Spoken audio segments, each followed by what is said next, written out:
আমার নেতার চরিত্র ফুলের মতো পবিত্র। নেতা, তুমি এগিয়ে চলো, আমরা আছি তোমার সাথে। জনগণের এমন তেলবাজি মার্কা স্লোগানে নির্বাচিত ইউপি সদস্যের তেল মাখতে হয় চেয়ারম্যানের মাথায়, চেয়ারম্যানের তেল এমপি আর এমপির তেল মন্ত্রীর মাথায়, আর মন্ত্রীকে তেল মাখতে হয় একেবারে শেষ মাথায়। নিচে সিঁড়ি থেকে উপরে রাষ্ট্রের সবগুলো চেয়ার এখন শুধুই তেল আর তেলেই চলছে। দর্শক, এমন তেলের দেশটি আজ বড়ই বেতালে চলছে। এক দলের শাসন, এক ব্যক্তির তোষণ, এক মুজিব লুকান্তরে রক্ষ মুজিব নাকি ঘরে ঘরে। রক্ত গরম কাটামন মিছিলে আজ মুজিব ভক্তের অভাব নেই, কিন্তু পিতা মুজিবের এত সন্তান কোথায় ছিল 15ই আগস্টের সেই ভয়াবহ দিনে? 1975 থেকে 1996 শেখ মুজিবের জন্য কারো মনে ক্ষোভ ছিল না, বিক্ষোভ হয়নি রাজপথে। শোককে শক্তিতে রূপান্তর করতে সময় লেগেছে মাত্র 21 বছর, আর এখন তো তা মহাশক্তিতে রূপ নিয়েছে।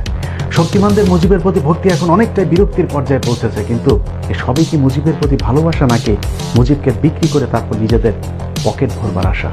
চলুন মিলিয়ে দেখা যাক। সাথে আছে আমি ইলিয়াস হোসাইন। 1971 সালের আগের বর্ণাঢ্য রাজনৈতিক জীবনের সাথে কোনো মিল ছিল না শেখ মুজিবের 1971 সালের পরের রাজনৈতিক জীবনের। 1972 সালের 10ই জানুয়ারি বঙ্গবন্ধু দেশে ফিরতেই তাকে ভুল পথে পরিচালনা করতে শুরু করেন খন্দকার মুস্তাক ও তাজউদ্দিন আহমেদের চিরশত্রু শেখ মনি সহ তার আশপাশের বেশ কয়েকজন সুযোগ সন্ধানী।